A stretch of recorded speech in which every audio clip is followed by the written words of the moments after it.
Iyyaka na'budu wa iyyaka nasta'in. Ihdinas siratal mustaqim. Wal maghdubi 'alaihim waladdallin. A'udzu billahi minasyaitonir rajim. Bismillahirrahmanirrahim. Alhamdulillahirabbil alamin. Wassalatu wassalamu ala asyrafil anbiya'il mursalin Sayyidina Muhammadin wa ala alihi wa sahbihi ajma'in. Rabbi shrah li sadri wa yassir li amri wa hlul 'uqdatam min lisani yafqahu qawli. Allahumma zidna ilman wa fahman wa alhiqna bisalihin. Sambungan kitab Risalah At-Tauhid, muka surat 23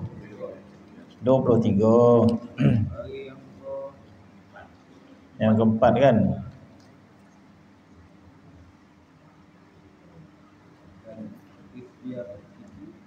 Qala al-muallif rahimahullah wa nafa'ana bil fadlil amin. Dan ikhtiar itu pihak madkhal juwa, sambungan daripada sifat yang ketujuh bagi Allah Subhanahu wa taala, yaitu sifat al-qudrah. Sifat Allah Subhanahu wa taala al-qudrah, yakni berkuasa, yang mana kita sebut sebelum ini sifat berkuasa Allah Subhanahu wa taala yang maha berkuasa, ya. Allah Subhanahu wa taala maha berkuasa. Kemudian kita sebut lagi bahawa sifat kuasa Allah taala itu tertakluk kepada makhluk. Sifat kuasa Allah taala itu tertakluk pada makhluk, bukan kepada dirinya. Kudrah Tuhan kepada makhluk, bukan kepada dirinya, kepada makhluk. Yakni yang dimaksudkan Allah Ta'ala itu berkuasa, yaitu Allah Ta'ala itu memberi kesan, memberi bekas pada mengadakan atau mentiadakan sesuatu. Dan kudrah itu adalah sifat yang qadim lagi azali.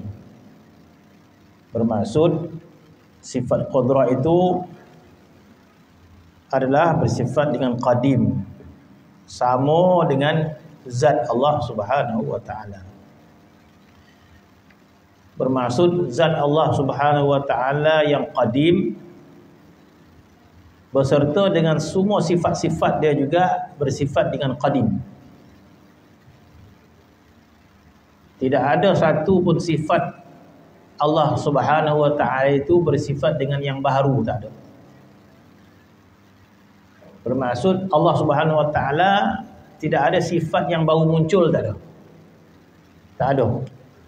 Macam manusia kita mungkin ada sifat yang baru muncul. Dulu rasa dia ni tak kedakut dah kedakut dah dah. Dah. Baru muncul sifat tu. Kan. Dulu dia ni pemurah. Oh, bila dia mula kedakut ni? Bila dia dapat duit dia kedakut dah. Dulu sebelum ni dia taklah kuat benar dah. Sekarang handal pada dia kuat dah. Sifat kekuatan yang baru muncul. Mungkin ada banyak sifat-sifat yang baru yang ada. Jadi apakah Allah Ta'ala itu zat yang ada sifat yang baru muncul? Tak ada. Allah Subhanahu wa taala punya sifat yang sempurna semenjak azali, qadim. Dan sifat Allah Subhanahu wa taala itu tidak terhad pada 20 sifat. Jadi salahlah orang yang tahmah. Dia tahmah orang belajar sifat 20 ni. Dia ada tahmah dia kata orang belajar sifat 20 ni mengatakan Tuhan tu sifat dia 20 sahaja. Tak. Kita tak sebut macam tu pun. Orang belajar sifat 20, kita kata salah satu perkara yang wajib bagi Allah. Dalam kitab Umul Barahin kata wa mimma yajibu 'ala Allah. Sebahagian sifat yang wajib bagi Allah. Jadi kenapa 20? Jadi ijtihad ulama lah, kita ijtihad ulama. Bila kita dah tahu 20 itu, bermaksud kita dah kenal lah Tuhan kita ini. Kemudian sifat-sifat 20 itu sebab sesuatu yang dah disebut dalam Al-Quran. Jadi bila Al-Quran menyebutnya, maka wajiblah kita tahu kan. Sebagai contoh, kita nak kenal seseorang, apakah ciri-ciri kita nak kita letakkan bahawa kita dah kenal seseorang ni? Ya? Jadi bila seseorang tu tahu seseorang, kita tanya, kau kenal tak dia? Kau kenal tak? Kenal, kata dia. Saya kenal dia. Tapi bila ditanya beberapa sifat, dia tak tahu. Oh, kau belum kenal lagi. Kau tak kenal dia. Jadi bermaksud kenal seseorang itu mungkin diletakkan ada beberapa sifat baru kenal. Kan? Begitulah ulama dia letakkan macam mana kita kata kenal Allah Subhanahu Wa Taala, ataupun selalu disebut awwaluddin ma'rifatullah. Awal-awal agama itu ma'rifat Allah. Selalu kata-kata itu disebut awwaluddin ma'rifatullah. Awal-awal agama kenal Tuhan. Makna bila orang tu beragama, awal-awal dia kena kenal Tuhan dia. Jadi dimasukkan awaluddin ma'rifatullah, awal-awal agama tu kenal Allah. Maksud awal-awal agama kita kenal Allah dan kenal sifat dia. Itu maksud dia. Ya? Kenal Allah, kenal sifat dia. Awaluddin ma'rifatullah, awal agama kenal Allah Subhanahu Wa Taala. Kemudian ulama meletakkan ciri-ciri yang apa katakan yang paling kuat ataupun paling apa? Apa nama dia? Dah ada yang paling minima. Paling minima. Lah mau nak cakap Inggeris lupa dia Melayu. Paling minima tahu tu mana kenal Allah SWT. Tapi bukan maksud itu saja sifat Allah Subhanahu Wa Taala. Paling minima tu dia. Sebab tu dalam kitab Ummul Barahin dia kata wa mimma yajibu, sebahagian perkara yang wajib. Jadi kita tak kata itu sahaja sifat Allah Taala. Dia maksud minima tu dah tahu ni, kira-kira kenal Allah Taala. Sebab tu diletakkan yang kita wujud qidam baqa mukhafahul hadis qiyam ni. Dan termasuk sifat yang ketujuh iaitu qudrah. Allah Taala tu maha berkuasa. Kemudian semua sifat-sifat Allah Subhanahu Wa Taala yang kita ketahui dan sifat Allah Taala yang kita tidak ketahui banyak lagi. Maka semua sifat itu, sifat dia adalah sifat pada sifat dia. Qudrah itu pun ada sifat dia. Jadi sifat dia adalah qadim. Bermaksud sedia kala bersama dengan zat dia. Zat dia qadim, sifat dia qadim. Dan sifat Allah Subhanahu Wa Taala maha sempurna. Tidak lagi menerima pertambahan, tidak lagi menerima kekurangan. Bertambah pun tak, kurang pun tak. Sifat Allah Taala. Jadi bila sebut qudrah Allah Subhanahu Wa Taala telah sedia kala sempurna. Tidak lagi bertambah, tidak lagi berkurang. Qudrah Allah Subhanahu Wa Taala dah sempurna. Semenjak bilalah sempurnanya qudrah Tuhan? Semenjak azali. Semenjak azali lagi. Mana sedia kala dah sempurna Allah Subhanahu Wa Taala. Tidak bertambah, tidak berkurang. Maka sifat qudrah itu semenjak yang qadim azali, yang berdiri pada zat Allah Taala itu sendiri. Kemudian disebut bahwasanya Allah Subhanahu Wa Taala berkuasa. Dalam masa yang sama disebut di sini Allah Subhanahu Wa Taala menjadikan makhluk juga ada satu kuasa yang Tuhan jadikan pada makhluk. Sebab itu disebut di sini apa?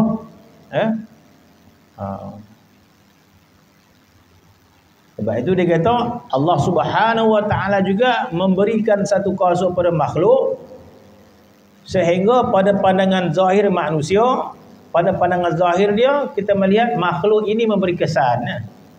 Memberi kesan. Allah Subhanahu Wa Taala memberikan kuasa kepada kita. Di antara kuasa yang kita tahu pada kita boleh menghancurkan sesuatu. Kita boleh menghancurkan sesuatu. Tangan kita boleh berbuat sesuatu. Tangan kita boleh masak. Bagilah lauk apa pun saya boleh buat, dia kata. Kita tahu kita ada kuasa. Kita ada kemampuan tu. Bagi ikan, bagi santan, bagi lada, tak ada masalah, kita boleh buat. Kita ada kuasa. Jadi kita tahu kemampuan kita kan. Kita tahu kemampuan kita pandai masak, kita pandai bertukang. Itu salah satu kudrah yang Tuhan berikan kepada kita. Begitulah kiaskan yang lain lah. Kudrah yang Allah Subhanahu Wa Taala berikan pada makhluk ini. Allah Subhanahu Wa Taala berikan kudrah kepada api. Maka api itu kita tahu, di antara kudrah api itu boleh membakar. Allah Subhanahu Wa Taala berikan kudrah pada pisau yang tajam. Sehingga pisau yang tajam itu di antara kudrah dia boleh memotong. Jadi macam mana kita nak fahamkan kudrah-kudrah yang macam ni? Bermaksud adanya satu kuasa selain daripada Allah Subhanahu Wa Taala. Maka dikatakan bahawa segala kemampuan pada makhluk itu ada pada zahir sahaja. Pada zahir, bahkan pada zahir manusia itu punya kudrah melakukan sesuatu. Manusia mampu berjalan, manusia mampu bergerak. Kudrah. Dia kata memperbuat dan mengerjakan, tetapi pada hakikatnya adalah Allah Subhanahu Wa Taala. Payah nak faham. Dan Allah Subhanahu Wa Taala sebut dalam Al-Quran perkara ini supaya kita tahu bahawa hakikat perlakuan adalah Allah Subhanahu Wa Taala, sehingga Allah Taala sebut dalam Al-Quran, wallahu khalaqakum wa ma ta'malun. Allah Taala jadikan kamu dan Allah Taala jadikan perbuatan kamu. Itu ayat Quran. Allah Taala tak sembunyikan hakikat tu kan. Wallahu khalaqakum wa ma ta'malun.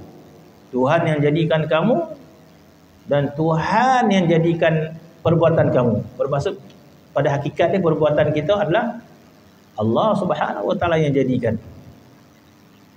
Sebab itu disebut ni pada zahirnya manusia yang melakukan, yang memperbuat dan yang mengerjakan, tetapi hakikatnya ialah Tuhan katanya. Hanya yang ada bagi manusia itu usaha. Mana yang kita berusaha, berikhtiar. Itu pun tidak boleh memberi bekas pada mengadakan atau mentiadakan. Kita hanya usaha dan ikhtiar sahaja. Ada kita sebut apa ni? Usaha dan ikhtiar itu pihak madakhal jo. Pihak madakhal ni kita yang tukang melaksanakan seolah macam itulah. Tapi hakikatnya adalah Allah Subhanahu Wa Taala yang menjadikannya. Misalnya seperti putus. Misalnya seperti putus sesuatu benda. Maka jalan hendak putus benda itu mestilah dengan dipotong. Dipotongkan, tak tinggal kan. Mestilah dipotong. Jadi kita nak putuskan satu benda, mestilah ada benda yang memotong dia. Maka bukan perbuatan potong itu yang berbekas. Bukan perbuatan potong itu yang berbekas pada memutuskan. Bahkan sebenarnya yang memutuskan itu adalah Allah Subhanahu Wa Taala. Dia sebut dalam kitabnya itu kan. Jadi bermaksud kalau Allah Taala mengkehendaki benda itu boleh putus tanpa dipotong. Itu maksudlah kita faham. Jadi kalau Tuhan nak kehendaki benda itu boleh putus tanpa dipotong. Kalau Tuhan kehendaki, maknanya tali ni boleh putus tanpa siapa potong, boleh. Jika Tuhan kehendaki. Tetapi Allah Subhanahu Wa Taala mengkehendaki berlaku itu dengan asbab. Jadi undang-undang dunia ini Allah Ta'ala jadikan dengan asbab. Bermaksud nak putih mesti ada asbab dia. Ada pisau tajam baru dia putih. Kalau kita potong dengan pembari, tak putih dia. Dia tak cukup dia punya asbab dia kan. Kecuali orang tu ada ilmu apa-apa, dia isyarat dengan jari apa je putih. Itu guna jin lah kan. Dia tunjuk putih kan. Dia putih pun masih lagi dalam maksudnya. Malah alaikul hal hatta siapa pun, hatta guna jin sendiri pun, dia kata kita tak pakai pisau, tapi ada khadam gitu. Putih dia. Mana jin lah yang motong dia kan. Walaupun jin yang memotong dia, maka tetap bukan dia yang pada hakikat yang melaksanakan. Allah Subhanahu Wa Taala juga yang melaksanakan. Hatta orang guna hantu pun itu masih diguna asbab, kita kata. Guna asbab. Jadi pada mana i'tiqad, mana itulah kepahaman yang sebenar yang perlu kita faham, bahawa segala yang ada di dunia ini hanya asbab saja. Asbab, bukan hakikat. Sehingga seperti putus sesuatu benda itu, maka jalan hendak putus itu, benda itu dengan dipotongkan. Kata-kata ini kalau potong, kalau tak potong takkan putus dia. Maka potong. Maka bukanlah disebabkan potong itu berbekas, dia kata. Maka bukanlah perbuatan potong itu berbekas pada memutuskan. Bahkan sebenarnya yang memutuskan itu ialah Tuhan. Macam orang mati lah. Kenapa orang mati? Sebab malaikat maut cabut nyawa dia kan. Tidak ada pun seorang mati tanpa malaikat maut yang cabut nyawa dia. Tak ada. Memang Tuhan dah bagi dah tugasan pada malaikat maut. Semua yang mati, semua malaikat maut yang cabut nyawa. Hatta khilaf dibahas ulama. Kalau binatang siapa pula yang cabut? Dia kata hatta binatang pun malaikat maut yang cabut, hatta pokok mati pun malaikat maut yang cabut. Jadi benda mati ni sebuah surah pada malaikat maut. Jadi apakah malaikat maut yang berkuasa? Tak. Hatta malaikat maut pun dia bila ditanya, mana orang kagum dengan malaikat maut ni, handalnya malaikat maut ni, dia berkuasa mencabut nyawa. Jadi malaikat maut pun faham diri dia. Maka malaikat maut kata apa?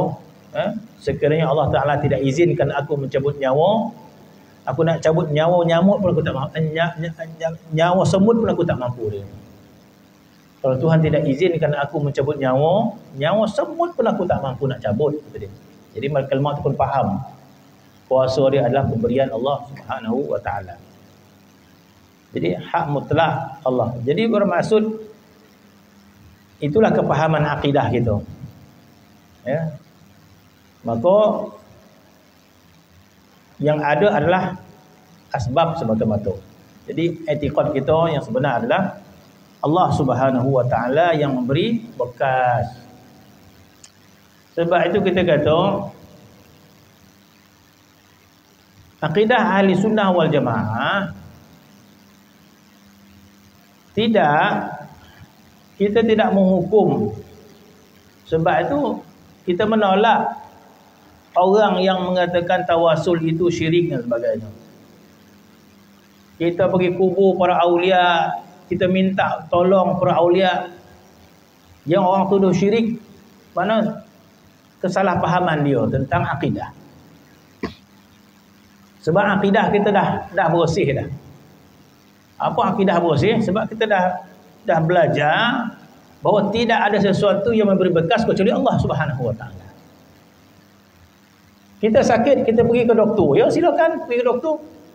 Sebab kita tahu bahawa penyakit ini asbab untuk sembuh adalah ubat. Asbab untuk sembuh adalah doktor yang merawat. Ya, tak ada masalah. Kita tahu dan kita pergi. Dalam kepahaman kita yang bersih, iaitu tidak ada memberi kecuali Allah Subhanahu Wa Ta'ala. Yang memberi manfaat dan mudarat adalah Allah Subhanahu Wa Ta'ala. Tetapi Allah Ta'ala berikan asbab kepada ubat dan juga perawat untuk sembuh. Ya, faham? Sebab terbukti Kita pun kalau nak pergi klinik pun kita pilih. Mana kliniknya sini yang boleh merawat gatal, itu kat Tampin dah. Ya tu. Kat Tampin. Ya sini tahun dah, bahau dah. Macam tu kan. Kan marah pula klinik sini kan. Contoh ya, contoh ah. Payah. Macam tu dia. Kalau ada klinik dekat Tampin itu gatal lah tu. Pergi kita sana. Jadi boleh tak tikot macam tu? Tidak. Malah kata asbab yang menyebabkan sembuh tu ada kat sana. Terbukti ada. Terbukti klinik kat Tampin tu boleh menyembuhkan penyakit tu. Tak ada masalah. Masalah ke akidah? Tak masalah. Baik. Kemudian, orang pergi ke kubur wali. Kemudian dia minta tolong kepada sahibul makam. Dengan kepahaman bahawa yang si mati itu boleh menolong. Jadi apakah dia hukum syirik? Itu bukan syirik. Masalah orang mati boleh tolong atau tak tolong, itu bukan masalah syirik tak syirik. Itu masalah betul ke dia boleh tolong. Itu ya. Betul ke dia boleh tolong. Jadi antara masalah betul ke tak betul, bukan masalah syirik tak syirik. Kita pergi makam orang soleh, kita pergi makam orang soleh, dia boleh tolong lah, kita kata. Jadi masalah minta tolong kepada si mati itu bukan masalah syirik atau tidak. Itu masalah betul ke tak betul dia boleh tolong. Samalah kita pergi klinik, betul ke doktor tu boleh mengubat. Kalau tak betul lah. Bukan masalah syirik tak syirik. Kena betul. Memang terbukti boleh buat pertolongan. Begitu juga para awliya yang orang pergi ke makam dia yang namanya istighasah. Istighasah ni khilaf ulama bebat. Istighasah dengan tawasul satu benda yang berbeza. Tawasul kita minta kepada Allah dengan kemuliaan orang sekian, itu tawasul nama dia. Ya Allah, dengan kemuliaan si hamba ini ya Allah, makbulkan doa, itu tawasul. Minta kepada Allah melalui orang. Kalau istighasah, direct minta kepada orang. Kita direct minta kepada Rasulullah. Mari istighasah. Ya Rasulullah, tolong kami ya Rasulullah. Itu namanya istighasah. Tapi dia kata, ya Allah, demi kemuliaan Nabi-Mu ya Allah, tolong aku. Itu tawasul nama dia. Jadi tawasul ini lebih ringan sikit kalau orang nak menentang tu. Tapi istighasah ni kalau orang tak faham lagi dia tentang. Sebab istighasah ni kita minta terus kepada orang yang meninggal dunia. Yang pertama menjadi khilaf, minta terus kepada Nabi, apa hukum dia. Sedangkan kita selalu menyebut ya Rasulullah. Jadi bila kita seru nama dia istighasah. Bila kita sebut seru saja nama dia istighasah. Istighasah ni minta tolong. Bila kita kata ya Rasulullah, itu nama dia istighasah. Maksudnya kita seru Nabi, minta tolong pada Nabi. Jadi Nabi SAW, Nabi sendiri yang mengajar tawasul, Nabi sendiri yang mengajar istighasah. Nabi sendiri yang mengajar tawasul dan Nabi sendiri yang mengajar istighasah pada kita. Macam mana kita nak tersalah? Jadi doa yang kita baca selepas dalam khairat setiap pagi. Doa tu ada tawasul, doa tu ada istighasah. Nabi SAW mengajar sahabat tawasul dan istighasah. Tak ingat sahabat tadi apa masalah dia. Maka dia mengadu kepada Nabi SAW. Nabi kata, dah, engkau berdoa kepada Allah sebagaimana doa yang aku ajar ni. Maka Nabi kata, berdoa kepada Allah Subhanahu wa taala, ya Allah, Allahumma inni as'aluka bihaqqi nabiyyika. Allahumma inni as'aluka bihaqqi nabiyyika. Itu tawasul. Allahumma inni as'aluka, ya Allah, aku mohon kepadamu ya Allah demi nabimu. Nabi ajar tu kalimah tu. Engkau doa macam ni kata Nabi, Allahumma inni as'aluka bihaqqi nabiyyika. Ya Allah, aku mohon kepadamu ya Allah dengan kebenaran nabimu. Itu tawasul dengan Nabi sallallahu alaihi wasallam. Kemudian Nabi ajak istighasah pula. Ya Rasulullah. Itu istighasah. Ya Rasulullah, inni as'aluka Ya Rasulullah, aku mohon kepada Allah denganmu ya Rasulullah. Jadi doa itu dua. Satu, kita bertawasul menghadap kepada Allah Subhanahu wa taala dengan keberkahan Nabi, kemudian kita beristighosah kepada Nabi. Jadi Nabi sini yang ngajak istighosah, minta kepada dia. Bahkan zaman sahabat dulu diceritakan dua hujah yang saya ingat. Satu ketika berapa orang. Jadi sahabat Nabi ketika berapa orang dalam keadaan gonting, dia menyeru Nabi SAW, ya Rasulullah, tolonglah umatmu ya Rasulullah, tolonglah tentera-tenteramu ya Rasulullah. Jadi para sahabat menyeru Nabi SAW ketika perang. Itu istighosah nama dia, minta tolong tu kepada Nabi SAW. Kemudian ada juga para sahabat minta kepada Nabi supaya Allah Ta'ala turunkan hujan. Jadi itu nama istighosah. Mana ada dalil daripada hadis Nabi SAW. Sehinggalah ulama mengharuskan tawasul dan istighosah kepada para awliya ila salihin. Jadi sama ada kita pergi ke makam awliya itu, kita bertawasul, bermaksud, ya Allah, demi kemuliaan kekasihmu ini ya Allah, makbulkan doa itu, tawasul. Ataupun kita menyeru terus kepada sahibul makam, ya, wahai si fulan, tolonglah aku sesuatu. Ataupun kita menyebut madad kepada sahibul makam, tuan makam. Jadi kalau ziarah para aulia, jadi orang tasawuf selalu menyebut kepada makam aulia madad. Madad ni minta sesuatu. Madad, ziarah kepada makam Sayyidina Husain, madad ya Husain. Itu minta ke siapa tu? Minta kepada Sayyidina Husain. Orang ziarah ke di Mosi ni banyak makam para awliya yang besar-besar. Orang ziarah ke makam Sidi Ahmad Badawi, maka ya Badawi madad, minta terus pada Sidi Ahmad Badawi, ya. Jadi masalah dia minta kepada orang mati ini bukan masalah syirik tak syirik. Dia masalah betul ke tak betul. Itu ya. Kalau tak betul, sekadar tak betul je lah. Jadi apa yang berlaku bermaksud, memang bermaksud bahawa si mati ini memberi kesan kepada orang yang hidup, memberi sesuatu dia. Bila kita minta sesuatu, dia memberikan pertolongan kepada kita.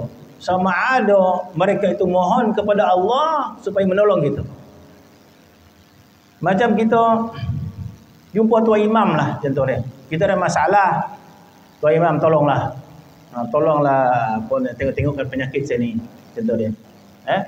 Tolonglah tengok saya ni kono sampu tuan imam. Direct je. Kita tak sebut tuan imam tolong doakan kepada Allah, sembuh kami tak. Kalau tuan imam tolonglah saya sakit ni, aku nak hantu Jadi tuan imam tadi dia tolong tak? Dia minta kepada Allah Subhanahu Wa Taala. Tapi yang minta datang tu minta direct kepada dia. Apakah perkataan dia syirik? Minta kepada si imam tadi? Tak. Sebab si imam tadi mungkin dia berkemampuan untuk mohon kepada Allah. Atau si imam tadi dia bermampu untuk baca bismillahirrahmanirrahim itu sembuh. Lidah dia mampu. Jadi bermaksud ahli sunnah wal jamaah ini, kita faham sama ada kita minta kepada yang hidup, kita minta kepada yang mati. Maknanya kata mereka ada kuasa untuk memberikan sesuatu kepada kita, tapi pada akidah dia kita mengatakan semua itu asbab. Sebab itu asbab. Kita minta kepada orang kaya supaya tolong kita. Apakah orang kaya tu yang tolong kita? Tak, asbab saja dia boleh tolong kita. Hatta kalau orang yang kuat suruh tolong kita, tolong jaga saya. Tuan ni badan anda nampak, tolong jaga saya. Jadi kita minta tolong kepada orang. Tapi etikot kita yang memberi pertolongan adalah Allah Subhanahu Wa Taala. Dengan kepahaman bahawa orang ni mampu menjaga kita, ada kekuatan. Begitu juga para ahli tasawuf melihat para aulia itu boleh memberikan satu pertolongan. Memang ada betul, kita kata. Orang tak percaya itu terpulang. Jadi bila kita mengetahui bahawa orang soleh ini punya sesuatu kekuatan boleh menolong, tapi kita faham bukan pada hakikat. Allah Subhanahu wa taala berikan dia asbab mampu menolong. Sama seperti orang hidup, Allah Taala berikan asbab mampu menolong kita. Sebaliknya kata ulama, orang yang mengatakan hanya boleh minta tolong kepada orang hidup saja, tak boleh minta tolong kepada orang mati, orang ni yang rosak akidah dia. Sebaliknya, kalau para ilmuwan dia kata minta tolong kepada orang hidup boleh, minta tolong kepada orang mati syirik. Sudah mereka lah lebih rosak akidah dia, sebab mereka beranggapan orang hidup boleh kesan, orang mati tak boleh berkesan. Nampak tuan-tuan? Kan nampak lah, yang tak nampak tu pokok situ.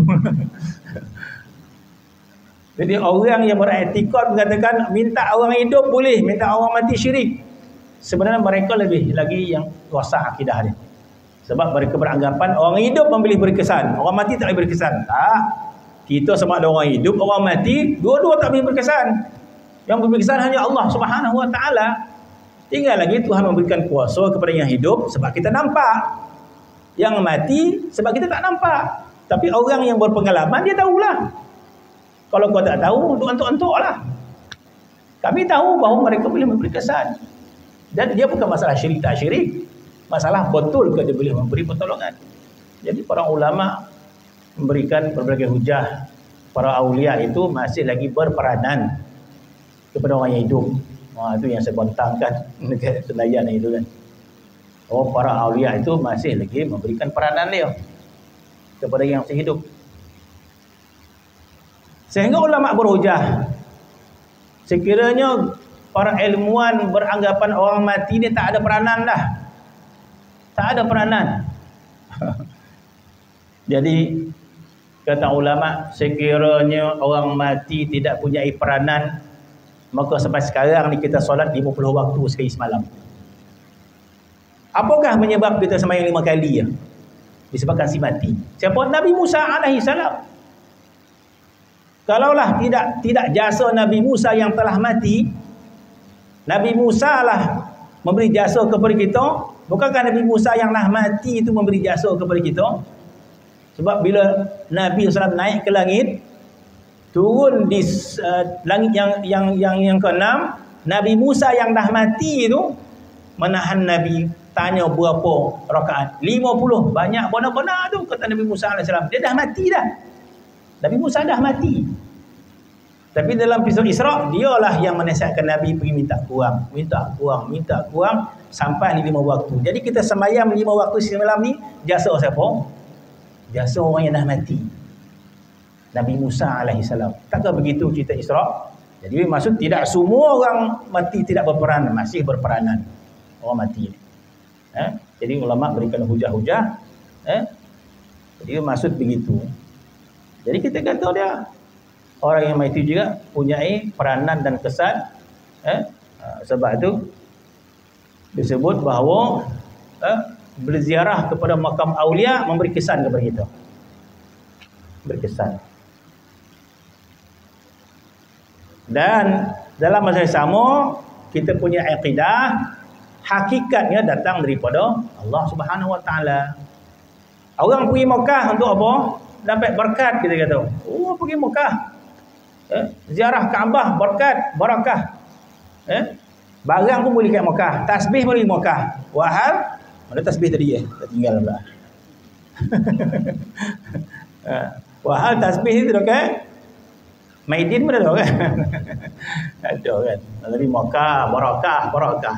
Sebab dia dah transit sekejap kat Mekah tu sebulan kan. Barakah lah kita. Barakah pergi Mekah barakah dan sebagainya. Apakah kita beriktikad barakah tu? Tak, barakah datang daripada Allah Subhanahu wa taala. Tapi Allah Taala letakkan barakah pada makhluk dia, tak ada masalah. Tapi sebenar-benar barakah semua datang daripada Allah Subhanahu wa taala. Jadi begitulah kudrah, kita kata. Hakikat kudrah itu hanya pada Allah Subhanahu wa taala, dan Allah Subhanahu wa taala memberikan kepada makhluknya hanya madkhal jua, katanya. Madkhal, mana jalan menjayakan sesuatu. Sedangkan kita tahu hakikatnya Allah Subhanahu wa taala. Sebab itu bila kita belajar tasawuf, Tujuannya untuk kita melihat pada hakikat. Itu tujuannya. Bila kita belajar ilmu tasawuf, tujuannya supaya kita jangan lupa hakikat yang sebenar. Itu tujuannya. Ya. Jadi bila kita konyang, tidak semata-mata kepada sesuatu yang kenyang itu, tapi kita melihat kepada Allah Subhanahu Wa Taala yang memberi kita kenyang dan sebagainya lah. Ya. Sampailah orang tasawuf melihat hakikat kepada dirinya sendiri. Bermaksud, Masya Allah, kita rajin, kita solat, kita puasa, kita zakat, kita rajin baca Quran. Sehingga akhirnya kita melihat segala kebaikan kita datang daripada dia, bukan daripada kita. Jadi menjadi suci, menjadi bersih amal kita. Jadi bersih amal kita. Sebab itu ilmu tasawuf mengajak kita memandang kepada dia. Kita rajin beramal dan sebagainya. Tapi kan dia di akhir dia, sebab itu ahli tasawuf selalu menisbahkan diri mereka itu fakir. Apa maksud fakir? Sebenarnya dia tak ada apa pun. Tuan rajin sembahyang ni? Tak, dia. Bukan saya, dia. Dia fakir dan bersih amal dia. Sentiasa dia merasakan dia tak ada punya apa. Tuan rajin ni? Tak. Dia. Dan selalu kita sebut bahawa kita bersihkan siap-siap di dunia ini supaya mudah urusan kita di akhirat nanti. Apa maksud bersihkan di dunia ini? Lagi kita melihat kebaikan kita itu datang daripada dia. Maka kalau kita melihat segala kebaikan kita datang daripada dia, maka kita tak berasa kita ada amal. Kita hanya rasa cinta saja kepada Allah Subhanahu Wa Taala. Bertambah sayang kita kepada Allah Subhanahu Wa Taala sebab dia memberikan kita amal demi amal. Jadi memudahkan kita akhirat nanti. Dan kita dah sebut dahulu sama ada orang tu faham masalah ini atau tak faham masalah ini, semuanya akan Allah Subhanahu Wa Taala berikan kepahaman sebelum masuk syurga Allah Subhanahu Wa Taala. Jadi bagi mereka yang tak faham, diberikan azab oleh Allah Subhanahu Wa Taala. Sebab itu ada satu kitab yang belum kita baca lagi. Saya pun belum baca lagi. Nama kitab Tauhid Arsalan nama dia. Kitab Tauhid Arsalan. InsyaAllah kalau dah masuk, kita baca kitab Tauhid Arsalan. Jadi kitab Tauhid Arsalan ini mengajar kita makna segala ibadat itu datangnya daripada Allah Subhanahu Wa Taala. Kitab Tauhid Arsalan ini mengajar kita memahami bahawa segala kebaikan kita itu datangnya daripada Allah Subhanahu Wa Taala. Maka sentiasalah kita melihat kepada af'al Allah Subhanahu Wa Taala pada diri kita.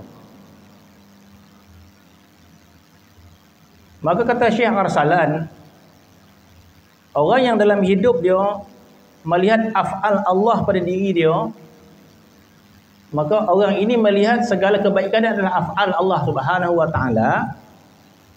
Maka di akhirat nanti orang ini tidak akan dihisab oleh Allah Subhanahu Wa Taala. Orang ini tidak akan dihisab oleh Allah Subhanahu Wa Taala sebab dia tidak ada af'al. Semua af'alnya adalah af'al Allah Subhanahu Wa Taala. Maka orang ini tidak dihisab sebab af'al Allah siapa boleh tanya? La yus'alu amma yaf'al. Tak ada seorang pun layak tanya apa yang Tuhan buat.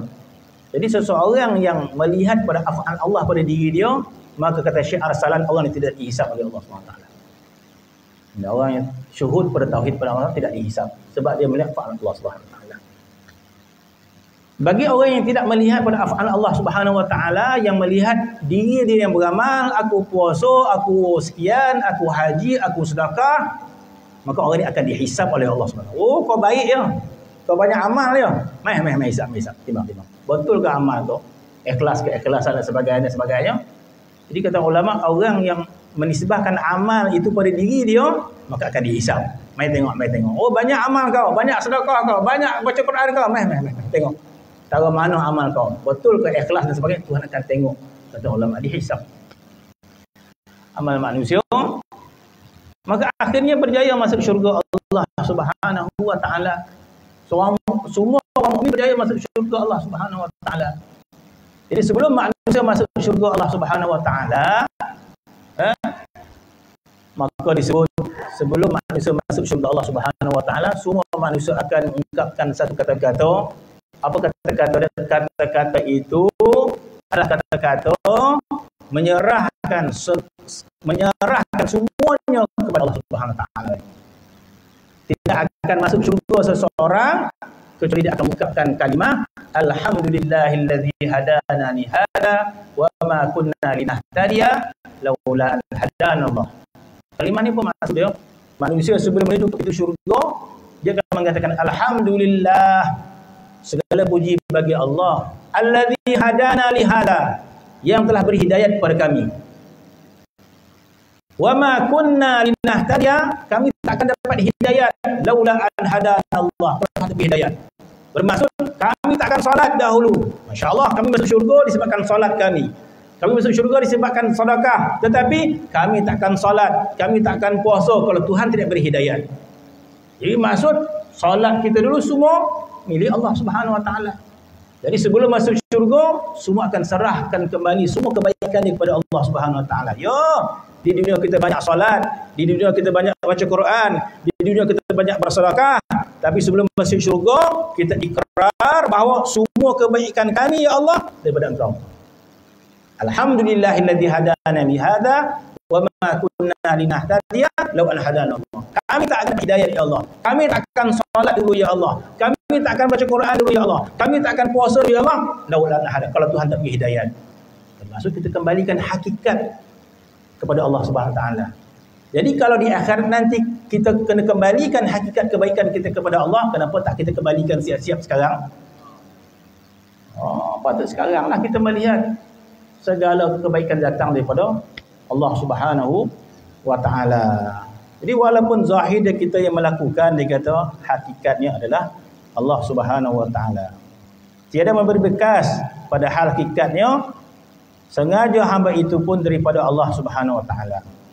Keinginan hamba pun datang daripada Allah Subhanahu wa taala. Walhasil segala makhluk menyengaja, iaitu menginginkan. Segala makhluk dia teringin dan berikhtiar pada zahir dan tergagah pada batin. Disebut di sini dalam kitab ni. Jadi tergagah pada batin tu payah kita nak faham. Sebab kita pergi tu bukan kita tergagah-gagah pun, memang kita yang nak pergi. Kita yang nak pergi Qadah. Kita yang nak pergi mana? Kita yang nak pergi, kita kata. Tak ada orang palsu pun. Tapi pada batin dia tergagah sebenarnya. Pada batin dia tergagah. Pada zahir kita berikhtiar, berkehendak. Pada batin dia tergagah. Pada awal hasil sekalian makhluk menyengaja, menginginkan dan berikhtiar pada zahir dan tergagah pada batin. Maka ikhtiar dan usaha hamba itulah tempat pergantungan taklif. Maka zahir inilah taklif. Bermaksud kita akan dipersoalkan di akhir nanti tentang taklif. Kita akan dipertanggungjawabkan tentang zahir ni.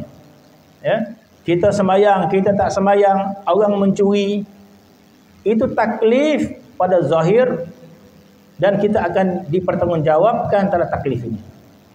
Batinnya daripada Allah Subhanahu wa taala, batinnya tidak ada seorang yang boleh mempersoalkan.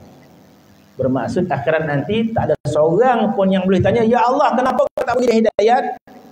Itu batin perkara. Hakikat perkara. Tak ada seorang pun boleh bertanya, ya Allah kenapa kau tak bagi hidayat? Oleh sebab itu, Masya Allah, kita salahkan Allah Ta'ala oleh semua benda. Kenapa kau tak khusyuk sembahyang? Kenapa kau tak bagi khusyuk, ya Allah? Sedap ni kita beritahu. Allah Ta'ala suruh kita sembahyang khusyuk, tiba-tiba tak khusyuk. Kita salahkan Allah Ta'ala balik. Kenapa kau tak bagi dia khusyuk? Ya, memang ada batin dia, Allah Ta'ala. Tetapi pada zahir dia, kita boleh berusaha dan sebagainya, tapi kita tak berusaha. Maka kesalahan taklif pada kita. Pada batin, tidak siapa pun yang boleh mempersalahkan Allah, tapi hakikatnya itulah. Jadi Nabi tidak menyembunyikan perkara ini. Kita sebut, Nabi sebut dah. Dalam hadis dia, Nabi kata jaffal qalam. Nabi kata takdir Tuhan telah takdirkan semenjak azali. Sebab tu ada satu hadis Nabi menyebut Allah Subhanahu wa taala dah bagi dua dah manusia ni dijadikan. Allah dah bagi dua dah manusia. Maka satu bahagian ni Allah Taala kata hadza lil jannah fala ubali. Sebahagian ini akan ke syurga fala ubali, aku tak peduli. Aku Tuhan. Hadza lin nari fala ubali, sebahagian akan ke neraka, aku tak peduli, kata Allah Subhanahu wa taala. Jadi Nabi mengatakan jafal qalam. Nabi mengatakan takdir dah pun selesai dah, Tuhan tentukan. Jadi sahabat bila mendengar dia kata, kalau begitu ya Rasulullah, serahkanlah pada takdir. Tak payah fikir-fikir dah ya Rasulullah. Sebab takdir dah selesai. Nabi kata bukan begitu cara memahamkan takdir. Nabi menyebut bahawa seseorang itu akan dipermudahkan dengan takdir dia. Sekiranya seorang itu ditakdirkan orang yang bahagia, maka di dunia mudah dia untuk taat. Mudah dia beramal dengan usaha dia. Dia mudah beramal. Sekiranya Tuhan takdirkan dia baik. Sekiranya takdir tak baik, maka suka dia buat maksiat. Tetapi segala maksiat itu dipersalahkan, tak ada orang yang melakukannya. Walaupun pada batin dia, Allah Subhanahu wa taala menentukan dia. Termasuk hidayat, di antara dosa yang paling besar syirik pada Allah Subhanahu wa taala. Tidakkah dosa yang paling besar menyekutukan Allah Subhanahu wa taala? Inna syirka la zulmun azim. Syirik itu kezaliman yang paling besar. Inna Allah la yaghfiru an yushraka bi. Allah Taala tidak akan mengampunkan dosa syirik. Bukankah syirik dosa yang paling besar? Tetapi bila soal hidayat iman, bukankah Tuhan yang pegang? Bukankah Tuhan mengatakan innaka la tahdi man ahbabta walakinallaha yahdi man yasha. Ya Muhammad, engkau tidak boleh beri hidayat kepada orang yang kehendaki, tetapi siapa yang beri hidayat? Walakinallah yahdi, tetapi Allah beri hidayat kepada siapa? Man yasha. Kepada orang yang yasha. Yasha ni siapa? Dia. Kepada orang yang dia kehendaki. Dia kehendaki siapa? Allah Subhanahu wa taala. Walakinallah yahdi man yasha. Tetapi Allah akan beri hidayat kepada orang yang dia kehendaki. Dia kehendaki. Bermaksud hidayat kehendak siapa? Kehendak Allah Subhanahu wa taala. Padahal pada hakikat dia kehendak Allah. Tetapi bila orang tidak beriman kepada Allah, dia akan dipersalahkan oleh Allah Subhanahu wa taala. Jadi disebut bahawasanya mana tadi? Nabi lah.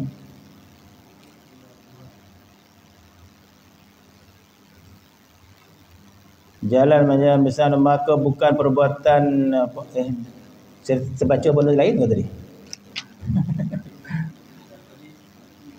Memutuskan Tuhan atau dengan ibarat lain diumpamakan manusia itu seperti qalam. Manusia seperti qalam, maka berjalanlah qalam itu pada menulis sesuatu huruf, suatu kalimah dengan mengikut kehendak si penulis. Betul, diumpamakan macam pen. Pen tulis, kita kata, "Oi, pen ni tulis ni." Sebenarnya ada orang yang pegang pen tu. Dia umpama itu dia kata. Seperti qalam, pen. Maka berjalanlah qalam itu menulis sesuatu huruf, kalimah dengan mengikut kehendak si penulis.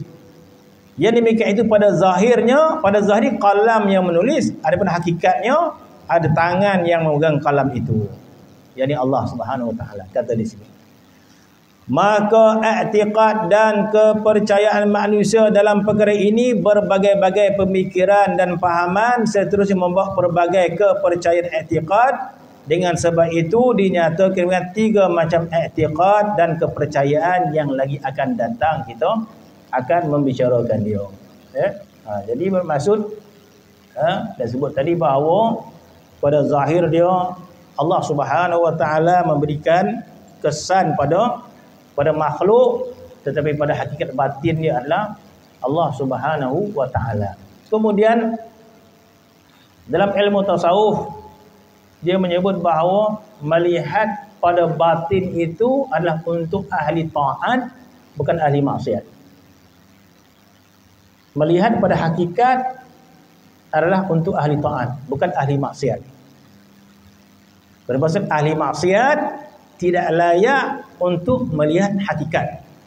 Bahkan ahli maksiat bila melihat hakikat 2 kali dosa. Tetapi ahli taat melihat hakikat dua kali taat. Ketaatan dengan perintah dan juga melihat hakikat itu adalah datang daripada Allah Ta'ala. Dua kali taat. Contoh, kita semayang satu benda yang baik, kita taat. Kita semayang, kita taat. Kita puasa, kita taat. Itu kebaikan pertama. Kebaikan kedua, kita melihat salat kita, Allah Ta'ala yang gerakkan kita salat. Kita melihat Allah Ta'ala yang gerakkan kita salat. Kita melihat Allah Ta'ala yang gerakkan kita berpuasa. Kita melihat hakikat. Ya, sebab kita ahli taat. Ahli maksiat tak boleh. Dilarang. Dua kali berdosa dia. Satu dia buat maksiat, satu dia tomah Allah Subhanahu Wa Ta'ala. Dia beli nombor ekor, kau nampak dia beli nombor ekor ni hakikat Allah Subhanahu Wa Ta'ala yang gerakkan dan beli nombor ekor kita ni. Kau nampak ya dia curi gotah ni. Hakikat Allah Subhanahu Wa Ta'ala. Dia kata, dia nak belakang, aku tak salah, dia kata. Tuhan yang takdirkan aku. Pada dua kali berdosa dia. Dia dosa pun dah berdosa dah. Kemudian dia kembalikan kejahatan daripada Allah Subhanahu Wa Ta'ala. Sebab tu dalam kitab Hikam kata, sekiranya kita melakukan ketaatan dan kita nisbahkan taat itu pada kita, Tuhan kata, ajabta, engkau ujub, engkau perasan, kata Allah SWT. Aku yang bagi engkau hidayat. Kenapa kau perasan kau baik pula? Jadi bila kita melakukan kebaikan, kita kata, oh baiknya, banyaknya solat, banyaknya puasa, banyaknya ibadat, baiknya akhlak. Bila kita nisbahkan, Tuhan kata, ajab, engkau perasan. Sebaliknya, bila ahli taat mengatakan, ya Allah, baiknya engkau, ya Allah beri aku hidayat, aku solat. Ya Allah, baiknya engkau, ya Allah beri aku hidayat, aku puasa, maka Tuhan pulangkan balik kepada dia. Bahkan engkau itu memang baik, kata Allah Subhanahu Wa Ta'ala. Sebaliknya ahli maksiat, bila ahli maksiat berkata, ya Allah, engkau yang takdir aku maksiat, engkau yang takdir aku jadi mencuri, ya Allah, engkau takdir aku minum arak, ya Allah. Dia pandang hakikat. Ketika maksiat dia pandang hakikat. Maka Tuhan kata, kau tu yang jahat. Ngobar orang jahat pula.